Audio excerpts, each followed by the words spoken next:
আজ গোবিন্দপুর গ্রামের বিলের ধারে পড়ন্ত বিকেল। ছোট দুবোন মিনা এবং টিনা বিলের ধারে আপন মনে খেলছিল।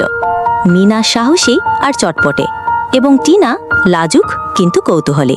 হঠাৎ মিনার চোখে পড়ে দূরের বটগাছের পিছনে মিটিমিটি আলো জ্বলছে। টিনা ভাবে জোনাকির মেলা, কিন্তু মিনা দাদুর ভূতের বিলের কথা মনে করে কিছুটা দ্বিধায় পড়ে। তবুও অ্যাডভেঞ্চারের হাতছানি এড়াতে না পেরে সাবধানে বিলের ধার দিয়ে তারা বটগাছটির দিকে এগিয়ে চলে। যত কাছে যায় আলো ততই স্পষ্ট হয়।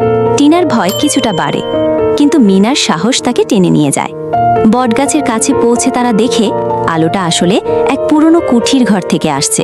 ভেতরে এক বৃদ্ধ লোক হারিকেন মেরামত করছেন। ভূত নয়, বরং এক বৃদ্ধের দেখা পায় তারা। তারা বুঝতে পারল গ্রামের সরলতা আর প্রকৃতির সৌন্দর্যই আসল রহস্য। অ্যাডভেঞ্চার মানে শুধু ভয় বা রহস্য নয়, নতুন কিছু আবিষ্কার করা। মিনা আর টিনা লোকটির সাথে গল্প করতে করতে হাসি মুখে বাড়ি ফিরল।